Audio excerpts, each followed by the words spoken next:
தொடர்ந்து இந்த நாளிலும் தேவனுடைய வார்த்தைகளுக்காக நம்ம கடந்து செல்லுவோம். பிரியமானவர்களே, காலங்கள் மாறினாலும், பண்டிகைகள் வந்தாலும், பண்டிகைகள் முடிஞ்சு போனாலும், புது வருஷம் வந்தாலும், ஒரே ஒரு காரியம் மனிதனுடைய இருதயத்தை விட்டு என்ன செய்கிறது இல்லை, மாறுகிறது இல்லை. ஒரு கவலை இன்னைக்கு என்ன செய்கிறது, மனிதனை ஆட்கொண்டு வருகிறது. வேதத்திலே பல இடங்களிலே தேவன் சொல்லியிருக்கிறார், நீங்க எதை பற்றி என்ன செய்யாதீங்க, கவலைப்படாதீங்க. பல இடங்களிலே சொல்லியிருக்கிறார், உடைக்காக கவலை கொள்ளாதீங்க. அடுத்து நீங்க என்னது, ஒரு உடைக்காக கவலை கொள்ளாதீங்க. மற்றபடி நீங்க பார்த்தோம் என்றால் உணவுக்காக கவலை கொள்ளாதீங்க, நாளைய தினத்தை குறித்து நீங்க கவலை கொள்ளாதீங்க அப்படின்னு சொல்லி பல இடங்களிலே கவலைப்படாதிருங்கள் என்று சொல்லுகிறார். இதை குறித்து அதிக செய்திகளை நம்ம கேள்விப்பட்டிருக்கிறோம். இந்த கவலைப்படுகிற காரியங்கள் மாத்திரமல்ல, இந்த கவலைகள் நம்முடைய வாழ்க்கையின் ஆவிக்குரிய வளர்ச்சி என்ன செய்கிறது, அதை அப்படியே நெருக்கி போடுகிறது என்று சொல்லுகிறது. நெருக்கி போடுகிறது. இன்னைக்கு ஒரு கவலை இருக்கும், நாளைக்கு 2 கவலையாகும். அவர் சொல்ல, கவலைப்படுகிறதுனால ஒன்றும் நடந்துராது, கவலைப்படுகிறதுனால ஒன்றும் நடந்துராது. பல ஆறுதலுக்காக பல காரியங்களை செய்து வருகிறோம். இந்த நாளிலும் குறிப்பாக எடுக்கும்படியாக மத்தேயு 6ஆம் அதிகாரம் 34ஆம் வசனத்துல, நாளைய தினத்திற்காக நீங்க என்ன செய்ய வேண்டாம், கவலைப்பட வேண்டாம் என்று ஆண்டவர் சொல்லுகிறார். வாசிக்காவும், ஆகையால் நாளைக்காக கவலைப்படாதிருங்கள், நாளைய தினம் நன்மைகளுக்காக கவலைப்படும். நாளைய தினத்தை குறித்து ஒரு கவலைப்படாதீங்க. வருகிற காலங்கள் எல்லாம், நான் எதேசம் ஒரு 10 நாட்கள் 70 வயசு இருந்தாலும் இதில் நான் கேள்விப்பட்ட காரியங்கள், நான் ஒரு கொஞ்சம் விவரம் தெரிந்ததிலிருந்து கேள்விப்பட்ட காரியங்கள்னா, வர வர மனிதனுக்கு இந்த கவலைகள் என்ன செய்கிறது, கூடிக்கொண்டே போகிறது. பிரியமானவர்களே, அந்த நாளிலே பெரிய கவலைகள் மனிதர்களுக்கு இல்லை. அதனாலதான் அந்த நாட்களில் இருந்த மக்கள் ஆரோக்கியமா இருந்தாங்க. எங்களுடைய வாலிப வயசுல கூட பார்த்தோம்னா ஒரு பெரிய கவலைகள் ஆண்டு கொண்டது இல்லை, பெரிய கவலைகள் ஆண்டு கொண்டதில்லை. ஆனால் இந்த காலகட்டங்களிலே கவலை மனிதனுடைய வாழ்க்கையிலே முக்கியமான ஒரு ரோலை கொடுக்குது. பிரியமானவர்களே, இப்பதான் எனக்கு ஃபோன் பண்ணுகிறவர்கள் சொல்றாங்க, எனக்கு அப்படி வியாதியா இருக்கிறது. அந்த வியாதி எதனால வருகிறது அப்படின்னா சொல்றாங்க, ஸ்ட்ரெஸ்னாலே வருகிறது. இப்ப சமீப காலத்துல தான் நான் இப்படிப்பட்ட ஒரு வார்த்தையவே கேட்கிறேன், ஸ்ட்ரெஸ். அது ஒருவேளை கூடுதல் கவலைகள் அதிகமாகி என்னத்தை கொண்டு வருகிறது, ஸ்ட்ரெஸ்ஸை கொண்டு வருகிறது. இந்த கவலைகளினாலே என்ன கிடைக்கிறது, வியாதி தான் கிடைக்கிறது, வேற ஒன்றும் கிடைக்கல. கவலைப்படுகிறதுனால ஆண்டவர் சொல்றாரு, கவலைப்படுகிறதுனாலே உன்னுடைய பிரச்சனைகள் என்ன செய்ய போகிறது இல்லை, மாற போகிறது இல்லை. இன்று மனிதனுக்கு நாளைக்கு என்ன நடக்கும், நாளைய தினத்தை குறித்த அதிகமான கவலை இன்றைக்கு இருக்கிறது. பிரியமானவர்களே, நாளைய தினத்தை குறித்தானால் மரணத்திற்கு அப்புறம் என்ன நடக்க போகுதுங்க கவலை யாருக்கும் இருக்கிற மாதிரி எனக்கு தோணலை. அந்த கவலை யாரும் படுற மாதிரியே இல்லை. ரட்சிக்கப்படலையே, ஐயோ இன்னும் நான் ரட்சிப்பில் இப்படி பரிபூர்ணப்படலைங்கிற கவலை யாருக்கும் இருக்கிற மாதிரி எனக்கு தோணலை. என்னிடத்துல பேசினவர்கள் இப்படி பார்க்கும் பொழுதுலாம் இதெல்லாம் தெரியல. இந்த உலகத்திலே நான் விரும்புகிறது நடக்கணும், இந்த உலகத்திலே நான் விரும்புகிறது நடக்கணும், நான் விரும்புகிறது கை கொடுக்கணும், இது நடக்கணும், நான் நினைக்கிறதெல்லாம் செய்யணும். இதுதான் இன்னைக்கு சில காரியங்களை குறித்து கவலை. அது நடக்கலைன்னா அது கவலைப்படுகிறோம். பிரியமானவர்களே, இன்றைய தினத்திலே ஒரு வித்தியாசமாக கிறிஸ்தவ வாழ்க்கை என்பது, கிறிஸ்தவ ஊழியங்கள் என்பது அல்லது ஆவிக்குரிய ஜீவிதம் என்கிறது ஒரு பெரிய ஒரு வித்தியாசமான ஒரு பரிமாணத்திற்குள்ளாய் நாங்கள் கடந்து செல்லுகிறோம். இது ஒருவேளை நான் வாலிப வயதிலே இதை கண்டதில்லை. இந்த நாட்களிலே மனிதனுக்கு ஒரு கியூரியாசிட்டி, அடுத்து என்ன நடக்கும், இப்போ 2024 24 முடிய போது 25 வந்தவுடனே ஆவிக்குரிய வட்டாரங்களில் இந்த நாட்களிலே அது அதிகமாய் காணப்படுகிறது. அதுவும் குறிப்பாக சொல்ல போட்டோம் என்றால் இந்த கொரோனா காலத்திற்கு பின்பு ஒரு அதிகமான ஒரு கியூரியாசிட்டி, இந்த வருஷம் என்ன நடக்கும். இந்த ஊழியக்காரர்கள் இன்னைக்கு என்னவென்றால் எல்லாரும் அதை குறித்து சொல்ல ஆரம்பிக்கிறாங்க. இதை நான் ஒருவேளை வாலிப வயசுல இந்த மாதிரி காரியங்களே இல்லை. அப்போ காரணம் இந்த யூடியூப்புங்கிற ஒரு சமாச்சாரம் இல்லை, செல்லுங்கிற ஒரு சமாச்சாரம் இல்லை. அந்த ஆலயத்தில் கொடுக்குற ஒரு கேலண்டர் கொடுத்தா தான் உண்டு. அது பெரிய ஆலயங்களில் மட்டும்தான் அதை கொடுப்பார்கள். அதில் ஒரு வசனத்தை போட்டு கொடுப்பாங்க. மற்றபடி என்னன்னா அந்த பாக்கெட் கேலண்டரில் பாக்கெட் கால்ற மாதிரி போடுவாங்க, நம்ம ஒரு சின்ன ஸ்லிப் கொடுப்போம். அதுல இருக்கக்கூடிய காரியங்களை தான் எனக்கு வாக்குத்தத்த வசனம் அப்படின்னு நினைத்து கொண்டிருப்போம்.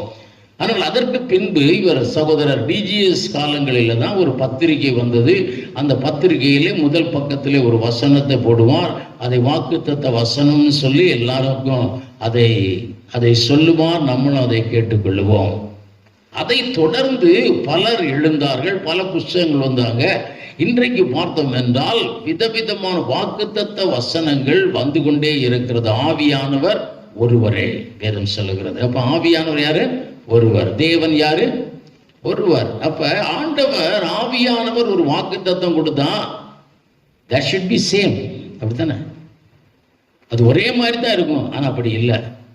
அடுத்து பார்க்கிறோம், அடுத்த காலகட்டங்கள் இந்த 2025 ஆரம்பிச்சோம்னா ஒரே ஊழியம் வந்து யூடியூப்ல திறந்தீங்கன்னாவே ஒவ்வொருவரும் இந்த வருடம் எப்படியாய் அமையும், இந்த வருடம் எப்படியாய் அமையும். அது பிரியமானவர்களே, ஆதி நாட்களிலே இந்த ஜோசியர்கள் மட்டும்தான் சொல்றாங்க.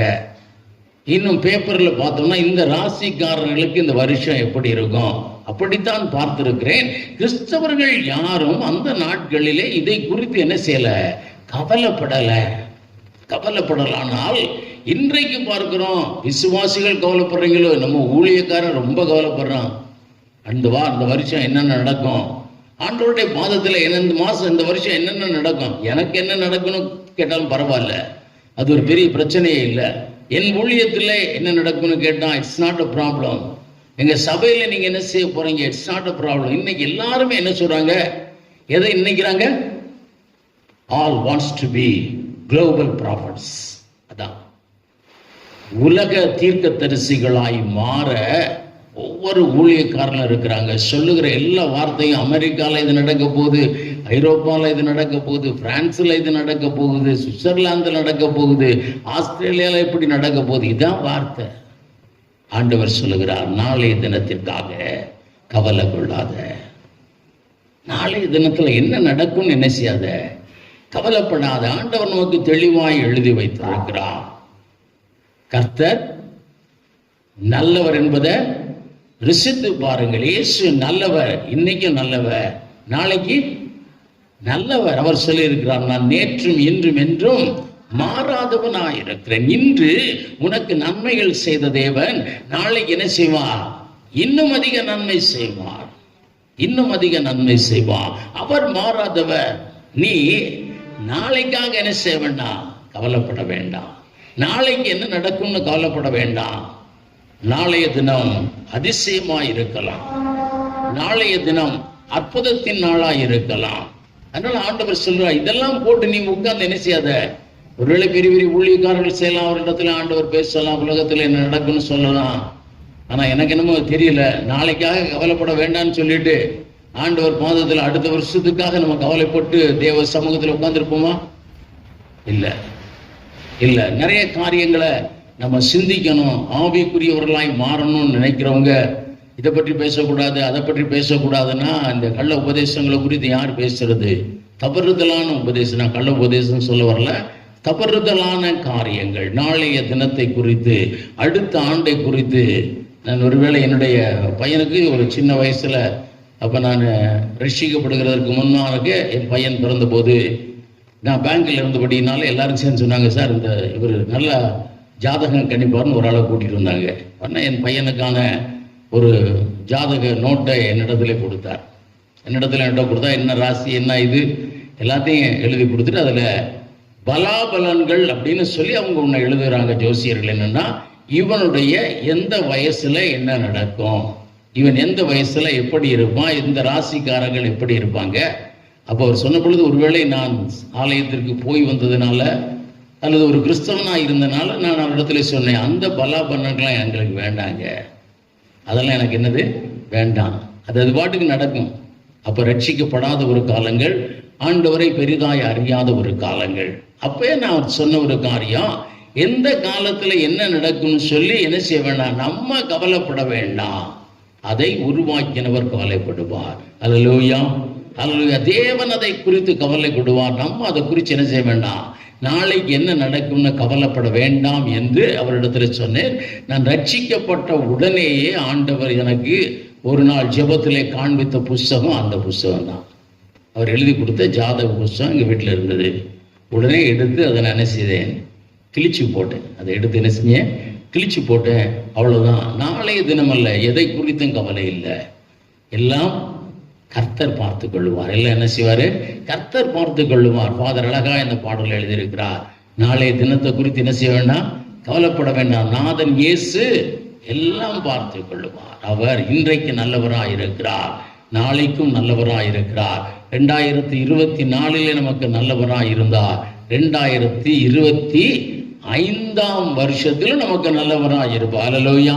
அதனால விசுவாசித்து கடந்து செல்வோம். அல்லேலூயா. தரிசித்து வேண்டாம், விசுவாசித்து கடந்து செல்வோம். இந்த நாளிலே சொல்கிறார், இப்படி கவலைப்படாமையும் இருந்துடக்கூடாது பிரியமானவர்களே.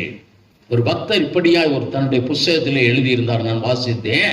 கவலைப்படாதீங்க, கவலைப்படாதீங்க, கவலைப்படாதீங்கன்னு வேதத்தின் வார்த்தையை சொல்லி சொல்லி நம்ம ரட்சிப்பு குறித்து இப்ப என்ன செய்கிறது இல்லை, கவலைப்படுறதில்லை, பயப்படாதீங்க, பயப்படாதீங்க என்று வேதத்தில் 366 முறை, நான் எண்ணி பார்க்கல, புஸ்தகங்களில் படித்தே சொல்லுகிறேன், 366 நாளும் சொல்லி இருக்கிறான். அவ்வளவு முறை பயப்படாதீங்கன்னு சொல்லி சொல்லி இப்போ நம்ம யாருக்கே பயப்படுறதில்லை, ஆண்டவருக்கு பயப்படுகிறது இல்லை.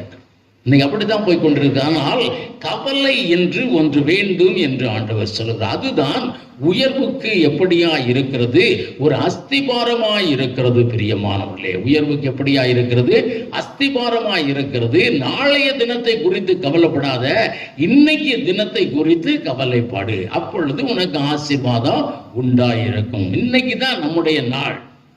Past is past, past is past. நேற்று நம்ம செய்த தவறுகளை அதுக்குள்ள போய் நம்ம கரெக்ட் பண்ண முடியுமா? முடியாது. எல்லாரும் வந்து சொன்னாங்க, நான் நேற்று சொன்ன வசனங்கள் ரொம்ப சொல்லலை, அதுல நிறைய தப்பு விட்டுட்டேன், அதை நான் கரெக்ட் பண்ணி இன்னைக்கு சொல்றேன்னு சொல்லுவாங்களே தவிர நேற்று தினத்துக்குள்ள போய் அதை கரெக்ட் பண்ண முடியுமா?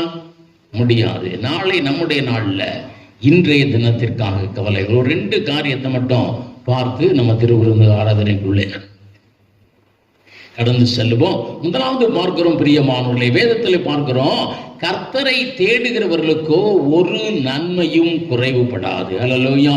இன்றைக்கு கர்த்தரை தேடும்படியாய் நீ தீவிரப்படு.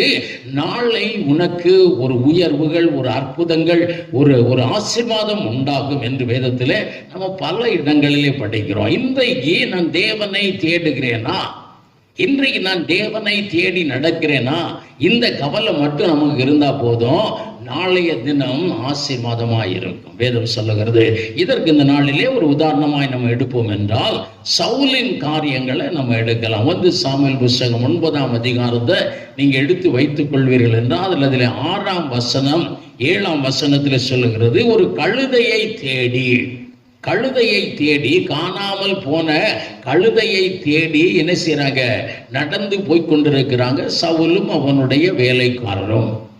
அப்ப அப்படியாய் நடந்து போய் கொண்டிருந்த அவர்களுக்கு திடீர்னு ஒரு நினைவு வருகிறது, நம்ம தேவனிடத்திலே போய் இதை கேட்டு பார்ப்போமே என்று சொல்லி தங்களுடைய சுய வழிகளை விட்டு, சுய தேடுதலை நிறுத்திவிட்டு ஆண்டவரை பார்க்கும்படியாய் திரும்புகிறார்கள். அந்த நாளில் என்ன செய்யறாங்க, தேவனை தேடும்படியாய் திரும்புகிறார்கள். 6ஆம் வசனத்தை வாசிங்க.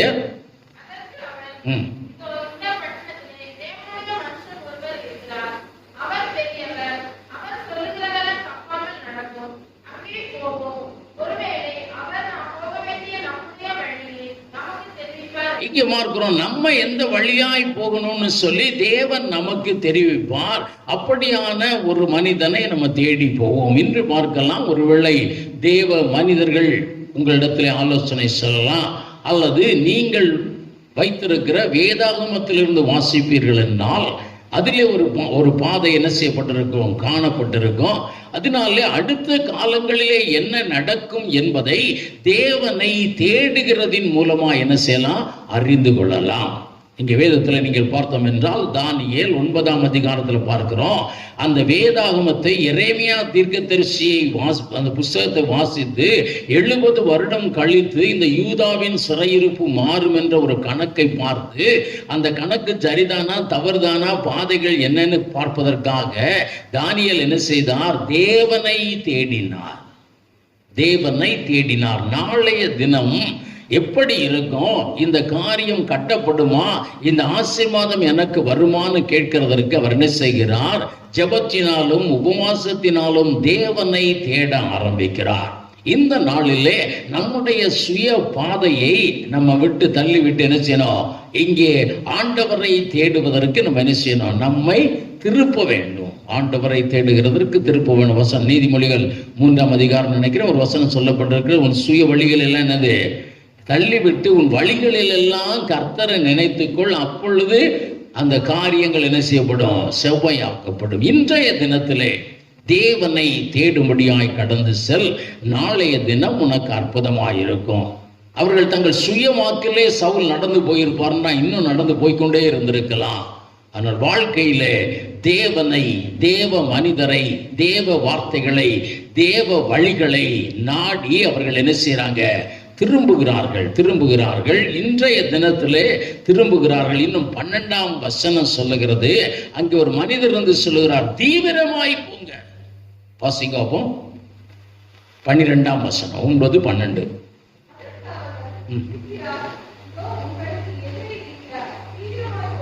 தீவிரமாய் போங்க, அப்பதான் வாங்க முடியும். தேவனை தேடுங்க, தீவிரமாய் தேடுங்க. வேதத்தில் சொல்லுகிறது, இந்த ஆங்கில வேதாமத்தை பார்த்தோம்னா மேக் ஹேஸ்ட். என்னது? இன்னும் கொஞ்சம் கூட ஓடி போங்க, ஓடி தேடுங்க, சீக்கிரமா போங்க. தேவனை தேடுவதிலே ஒரு தீவிரத்தை காண்பீங்க. அப்பொழுது நாளைய தினம் உங்களுக்கு என்னவாயிருக்கும்? ஒரு பெரிய அற்புதமா இருக்கும். பிரியமானவர்களே, தேவனை அப்படியாய் தேடி சவுல் என்ன செய்கிறார்? திரும்புகிறார். நடந்தது என்ற 1 சாமுவேல் புஸ்தகம் 10ஆம் அதிகாரம் 1ஆம் வசனம்.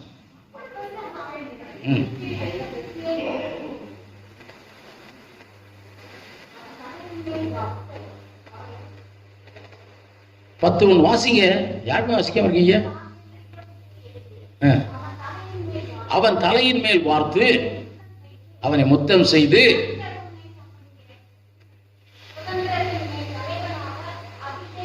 கர்த்தர் உன்னை தன்னுடைய சுதந்திரத்தின் மேல் தலைவனாக அபிஷேகம் பண்ணினார். இன்றைய தினம் தேவனை தேடுகிற ஒரு நாளாய் இருந்தபடியினாலே நாளைய தினத்துல என்ன உண்டாயிற்று? ஒரு உயர்வு உண்டாயிற்று. பிரியமானவர்களே, அல்லேலூயா, அல்லேலூயா. இந்த கழுதை கிடைக்குமா, இன்னைக்கு கிடைக்குமா, நாளை கிடைக்குமா, நாளை கிடைக்குமா நினைத்து நினைத்து இந்த கழுதையின் பின்னாலே போய் கொண்டிருந்தார் என்றால் உயர்வுகள் வாழ்வில் என்ன செய்யாது? வராது. அதே போலதான் நம்ம இன்னைக்கு இந்த உலகத்தின் சிற்றின்பங்களை தேடி கொண்டிருக்கிறோம். அது இன்னைக்கு கிடைச்சிருமா, நாளைக்கு கிடைச்சிருமா, இன்னைக்கு கொஞ்சம் கிடைச்சிருச்சே, நாளைக்கு ரொம்ப கிடைச்சிருமா?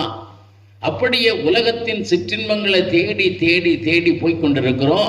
உலகத்தின் சிற்றின்பங்கள் என்பது காணல் நீர். என்னது? காணல் நீர். உன்னை திசை திருப்புகிற ஒரு காரியம். காணல் என்ன எல்லாருக்கும் தெரியும். பாலைவனத்துல அப்படி பிரயாணம் பண்ணி போகும்போது என்ன தெரியுமா? தண்ணி போல தெரியும். ஆனா தேடி போனா தண்ணி ஒரு நாள் என்ன செய்யாது? கிடைக்காது. அதே போலதான் உலகத்தின் காரியங்கள், உலகத்தின் சிற்றின்பங்கள், இவைகளையே நம்ம தேடி தேடி போய்கொண்டிருப்போம் என்றால் ஒரு நாளும் எந்த ஆசீர்வாதத்தையும் வாழ்க்கையில் என்ன செய்ய முடியாது? காண முடியாது. நாளைய வருஷத்திற்காக நீங்க கவலைப்பட்டாலும் சரி, நாளைய வருஷம் எனக்கு அப்படி இருக்கணும் இப்படி இருக்கணும்னு சொல்லி நீங்க உபவாசம் இருந்தாலும் சரி, கத்தினாலும் கதர்னாலும் வராது. இந்த தேடுகிறதை, உலகத்தை தேடுகிறதை நிறுத்திவிட்டு யாரை தேடுகிறதற்கு திரும்பணும்? தேவனை தேடுகிறதற்கு திரும்ப வேண்டும். அல்லேலூயா. அதான் சொல்லுகிறது, நம்முடைய ஆவிக்குரிய ஒரு மனிதன் தேவனை தேடும்படியாய் திரும்ப வேண்டும். தன் வழிகளில் எல்லாம் அவரை நினைத்து கொள்ளும்படியாய் திரும்பும் பொழுது இன்றைய தினம் தேவனை தேடு. நாளைய தினம் உனக்கு எப்படியாயிருக்கும்? உயர்வாயிருக்கும். நினைக்கிறதற்கு மேலான ஒரு உயர்வு, மேலான ஒரு உலக காரியம்தான் நம்ம கேட்டு போனார் சவுல். ஆனால் ஆண்டவர் வைத்திருந்தது எப்படியா இருந்தது? பெரிய காரியமா இருந்தது. பிரியமானவர்களே, வருகிற ஆண்டு 2025ஆம் ஆண்டு உனக்கு ஒரு நன்மையும் குறைவுபடாமல் கிடைக்கிற ஆண்டு. வேதம் தீர்க்க தரிசனம் சொல்லுதுங்க, நான் சொல்லல. இன்றைக்கு தேவனை தேடுகிறவர்களுக்கு என்ன வராதான்? ஒரு நன்மையும் குறைவுபடாது. இந்த வருடம், இந்த கடைசி மாதம் தேவனை தேடி பாருங்க. அடுத்த ஆண்டு உங்களுக்கு என்ன உண்டாகும்? ஒரு நன்மையும் குறைவுபடாது. உயர்வுகள் உண்டாகும். உலகத்தின் பின்னே ஓடிக்கொண்டிருக்கிற நம்ம, உலகத்தையே நினைத்து கொண்டிருக்கிற நம்ம, உலகத்திற்காக கவலைப்பட்டு கொண்டிருக்கிற நம்ம, நம்முடைய கவலைகளை, நம்முடைய பாதையை, நம்முடைய நேரத்தை ஆண்டவரை தேடுகிறதற்கு திருப்புவோம் என்றால் கர்த்தர் ஆசீர்வாதத்தை தருவார். அல்லேலூயா, அல்லேலூயா. அடுத்ததாக ஒரு காரியத்தை குறித்து பார்க்கலாம். யோசுவாவின் புஸ்தகம் 3ஆம் அதிகாரம் 5ஆம் வசனம். சகோதரர்கள் ஒருத்தர் வாசிங்க. யோசுவா சனங்களை நோக்கி, உங்களை பரிசுத்தம் பண்ணிக் கொள்ளுங்கள், நாளைக்கு கர்த்தர் உங்கள் நடுவிலே அற்புதங்களை செய்வார் என்று சொன்னார். இங்கே பார்க்கிறோம், அங்கே அவர் சொல்லுகிறார், நீ அதான் இதை எப்படி கடந்து போவ, இதை என்ன செய்வ, இந்த காரியங்கள் எப்படி நடக்கும். I have so much of commitments in 2025 அப்படின்னு நினைக்கிறோம். 2025 நிறைய கமிட்மெண்ட்ஸ் இருக்கு, நிறைய சவால்கள் இருக்கு. நான் இதை செய்து முடிக்கணும், நான் அதை செய்து முடிக்கணும், நான் இப்படி செய்து முடிக்கணும்.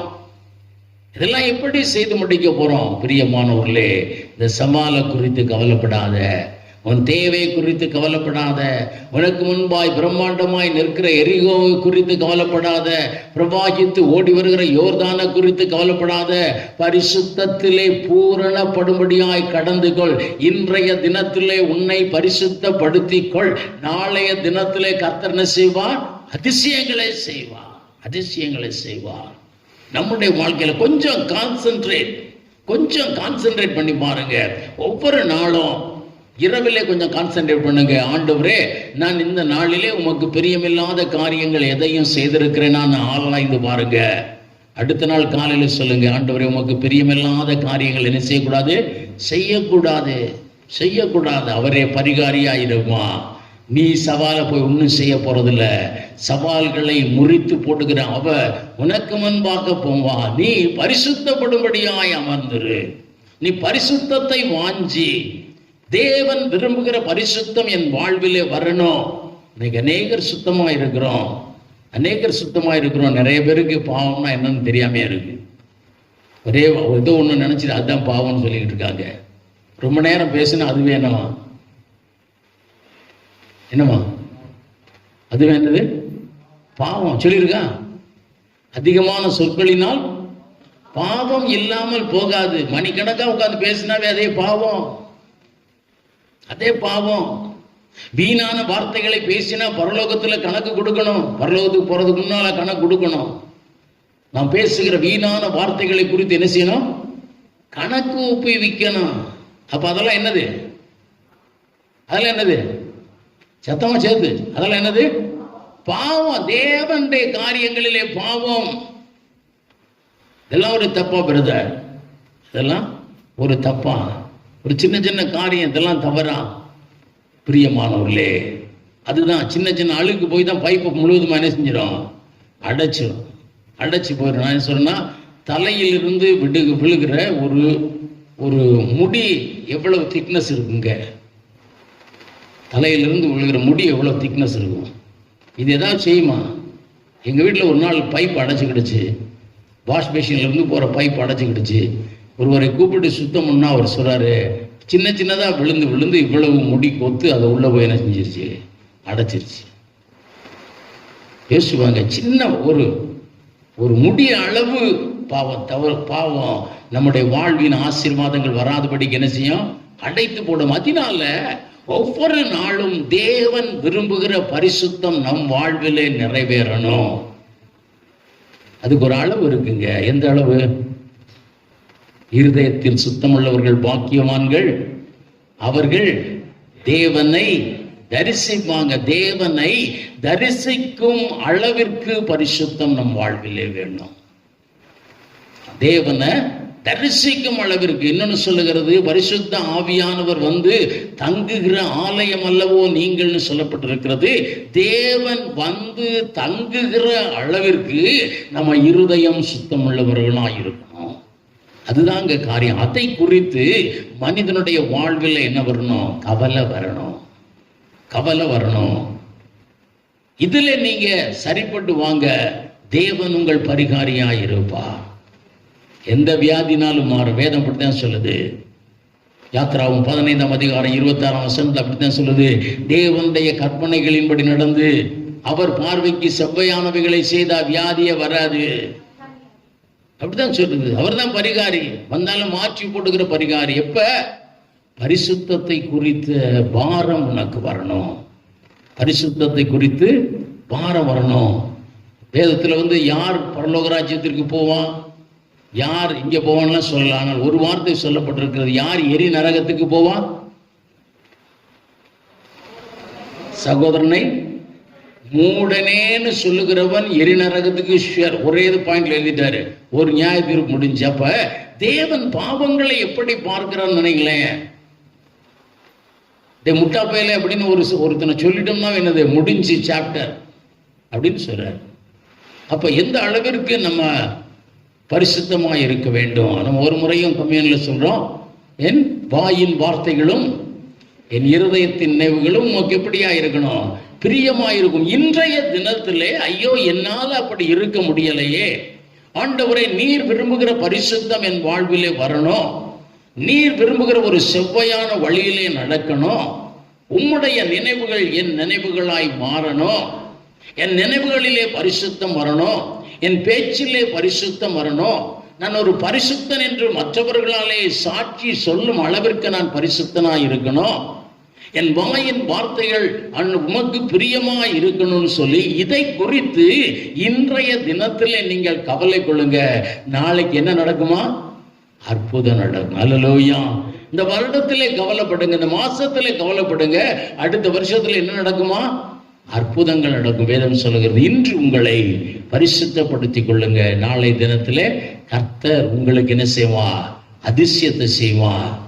தேவன் அடுத்த ஆண்டு உங்களுக்கு அற்புதமான ஒரு ஆண்டாய் மாற்றி தரணுமா? அல்லேலூயா, அல்லேலூயா. யாருமே ஆசை இல்லையா? தேவன் உங்களுக்கு அடுத்த ஆண்டு ஒரு அற்புதத்தின் ஆண்டாய் மாற்றி தரணும்னா இந்த மாதம் தேவனை தேடுகிற ஒரு மாதமாய் வைத்துக் கொள்ளுங்க. தேவனை தேடுகிறதுல உங்களுக்கு சற்று தீவிரம் வரும்படியாய் தீவிரித்து தேடுங்க. இந்த மாதம் தேவன் விரும்புகிற பரிசுத்தம், தேவன் விரும்புகிற சுத்தம், தேவன் விரும்புகிறபடி என் வாழ்க்கை அமையணும்னு சொல்லி இதற்காய் கவலைப்பட்டு இந்த நாளிலே நீங்க தீர்மானம் எடுத்தால் நாளைய தினம், அடுத்த மாதம், அடுத்த வருடம் அற்புதத்தின் ஆண்டு. வேதம் சொல்லுகிறது, வேதம் மாறாது. கர்த்தர் அப்படிப்பட்ட ஆண்டை நமக்கு தருவா. மற்றதெல்லாம் கேட்க வேண்டாம், நாளைய தினத்தை குறித்து கேட்க வேண்டாம். நாளைய தினம் அற்புதம் நடக்கணும்னா இன்னைக்கு இதை செய்யுங்க. இதுல நிறைய காரியங்கள் வேதம் சொல்லுகிறது. இன்றைக்கு நமக்கு ஒருவேளை சமயம் இல்லாததினால் நம்ம என்ன செய்கிறோம், அந்த 2 காரியத்தோடு கூட முடித்துக் கொள்ளுகிறோம். இந்த 2 காரியம் தான் இன்றியமையாதவைகள். பிரியமானவர்களே, தேவன் எப்படி தேடணும்? எப்படி தீவிரமான வேகமா ஓடணும். எங்கிட்டாவது எங்கதான் தேட முடியும்? தானியேல் எங்க தேடினாரு? உபவாசத்தினாலும் வேத வாசிப்பினாலும் ஜெபத்திலும் தான் தேவனை தேடினார் என்று என்ன சொல்லப்படுகிறது? தானியேல் 9ஆம் அதிகாரம் சொல்லப்படுகிறது. தேட ஆரம்பித்த உடனே certificate was given to him, நீ எனக்கு மிகவும் பிரியமானவன். அல்லேலூயா. அதனாலதான் உயர்வுக்கு மேல் ஒரு உயர்வு. 1ஆம் அதிகாரத்திலே, தானியேல் 1ஆம் அதிகாரத்திலே தானியேல் தன்னை பரிசுத்தமாக்க வேண்டும் என்று தீர்மானித்தார். நான் சாப்பிடுகிற ஆகாரத்தில் கூட தேவன் விரும்பாதவைகள் இருக்கக்கூடாது என்று என்ன செய்தார்? அவர் தீர்மானித்தார். பரிசுத்தமாய் இருக்கும்படியாய் சாத்ராக், மேஷாக், ஆபேத்நேகோ ராஜாவின் அந்த நல்ல போஜனத்தை தள்ளிவிட்டு எளிமையான போஜனங்களை கை கொண்டாங்க. பரிசுத்தத்தை குறித்து ஒரு வாஞ்சை, தேவன் விரும்புகிற ஒரு பாத்திரமா இருக்கணுங்கிற வாஞ்சை. இன்றைய தினம் அதை செஞ்சாங்க. நடந்தது என்ன பிரியமானவர்களே? தானியேல் நீங்க வாசனை பார்க்கலாம், உயர்வுக்கு மேல் உயர்வு, கிருபைக்கு மேல் கிருபை, பலத்திற்கு மேல் பலன், வரத்திற்கு மேல் வரம். அவர்களுடைய வாழ்வு உயர்ந்து கொண்டே போனது, வருஷத்திற்கு வருஷம் உயர்வு. காரணம் பேஸ், ஒரு பரிசுத்த வாழ்க்கைக்கான வாஞ்ச. வாழ்க்கை ஆசீர்வாதமா இருக்கணுமா? வாழ்க்கை அற்புதமான வருடங்களா இருக்கணுமா? தேவனை தேடுகிறதிலும் தேவன் விரும்புகிற பரிசுத்தம் நம்மிலே வருவதிலும் ஜாக்கிரதையா இருப்போம், அதற்கு தீவிரிப்போம். Spend some time to meditate whether you are a good vessel of God. நினைச்சு பாருங்க, கொஞ்ச நேரம் செலவழிப்போம். அமர்ந்து ஆண்டவரே, நீர் விரும்புகிற பாத்திரமாய் நான் இருக்கிறேனா? அப்படி உங்களை வணைந்து கொள்ளுங்க. தேவன் விரும்புகிற பரிசுத்த பாத்திரமாய் வணைந்து கொள்ளுங்க. அந்த பாத்திரம் நிரம்பி வழியும் அளவிற்கு தேவன் தன்னுடைய ஆசீர்வாதங்களினாலும், தன்னுடைய ஆவியினாலும், தன்னுடைய கிருபையினாலும், தன்னுடைய வல்லமையினாலும் அதை என்ன செய்வார்? நிரப்புவார். நாளைக்காக கவலைப்படாதீங்க. நாளைய தினம் அற்புத நாள். இன்றைக்கு தேவனை தேடுகிறதற்கும், தேவன் விரும்புகிற பாத்திரமாய் நாம் மாறுவதற்கும் நம்ம என்ன செய்வோம்? நம்மை அர்ப்பணிப்போம், அதிலே கவனமாய் இருப்போம். கர்த்தர் நாளைய தினத்தை, வருகிற வருஷத்தை நமக்கு ஆசீர்வதித்து தருவாராக. தலை தாழ்த்தி ஜெபிப்போம்.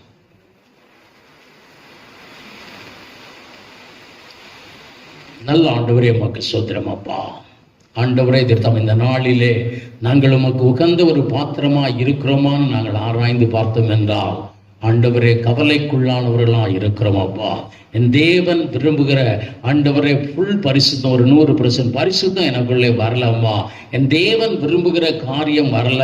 என் தேவன் ஆண்டவரே விரும்புகிற அளவிற்கு நான் இன்னும் என் ஜெப வேலையை கரெக்ட் பண்ணலப்பா, கரெக்ட் பண்ணல. உம்மை காணும் அளவிற்கு என் கண்களை நான் சுத்திகரிக்கல சாமி. ஆண்டவரே, திருத்தா உமக்கா என் இருதயம் திறக்கப்பட்டு நீங்க உள்ள வந்து தங்கி இருக்கும் அளவிற்கு ஆண்டவரே நீங்க விரும்புகிற பரிசுத்தம் என்னிலே வரலப்பா. இதை நான் கரெக்ட் பண்ண எனக்கு உதவி செய்யுங்க. என் வாழ்நாளிலே ஆண்டவரே, திருத்தம் சவுல் தரிசித்ததை போல, ஆண்டவரை யோவான் தரிசித்ததை போல, பவுலப்போஸ்தலன் தரிசித்ததை போல நானும் உம்மை தரிசிக்கணும் அப்பா. நானும் உம்மை காணணும் அப்பா. என்னிலே நீங்க ஆண்டவரே தூய ஆவியானவர் தங்கணும் அப்பா. என் பாத்திரமும் ஆண்டவரை நிரம்பி வழியும்படியான ஆசீர்வாதத்தால் நிரப்பணும் சாமி. உம்மை தேடுகிற நேரத்தை சற்று அதிகப்படுத்த எனக்கு உதவி செய்யுங்க ஆண்டவரே. ஜெப வேலையை கரெக்ட் பண்ண உதவி செய்யுங்க.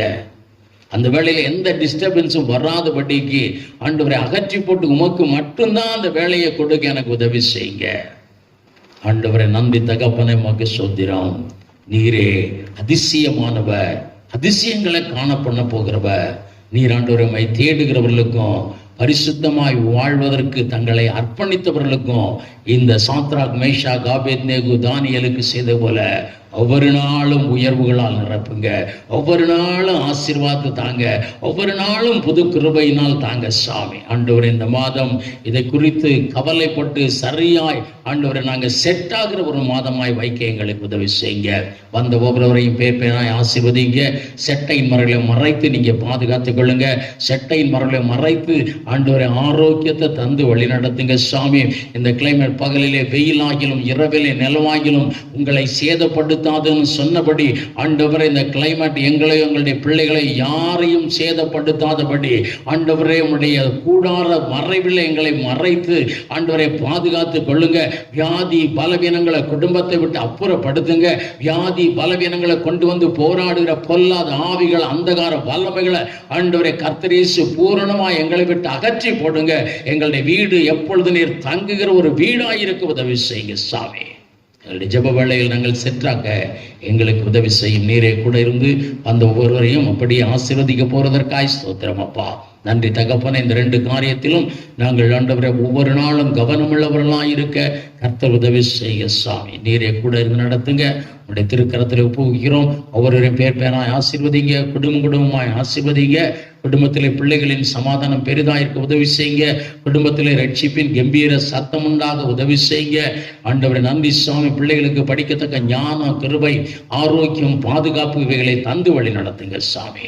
நன்றி. நீரே கூட இருந்து காரியங்களை வாய்க்க பண்ணுங்க. ஒவ்வொருவரையும் பேர் பேர ஆசீர்வதிங்க. இயேசு கிறிஸ்துவின் நாமத்தில் இவர்களை ஆசீர்வதிக்கிறேனப்பா. செட்டையின் மரலை மறைத்து பாதுகாத்து பராமரித்து ஆசீர்வதித்து மகிழப்படும்படியாய் இயேசு கிறிஸ்துவின் நாமத்திலே ஜெபிக்கிறோம் நல்ல பிதாவே, ஆமென். என் ஆத்துமாவே கர்த்தரை சோஸ்திரி, என் முழு உள்ளமே அவருடைய பரிசுத்த நாமத்தை சோஸ்திரி. என் ஆத்துமாவே கர்த்தரை சோஸ்திரி, கர்த்தர் செய்த சகல உபகாரங்களையும் மறவாதே, ஆமென். நம்முடைய கர்த்தராகிய இயேசு கிறிஸ்துவின் கிருபையும் பிதாவாகிய தேவனுடைய அன்பும் பரிசுத்த ஆவியின் அந்நிய ஐக்கியம், சமாதானம், சந்தோஷம் நம்மளோடு கூட இன்றும் என்ன சதா காலம் உண்டாயிருப்பதாக. ஆமென். ஹல்லேலூயா, ஹல்லேலூயா, ஹல்லேலூயா. எல்லாரும் திருவிருந்துக்கென்று ஆயத்தப்படுவோம். நீங்க எந்த சபையிலே திருவிருந்து எடுத்தாலும் பரவாயில்ல, நீங்கள் இந்த சபையில் எடுப்பதற்கு தகுதி இருக்கிறது. நீங்கள் எப்படியாய்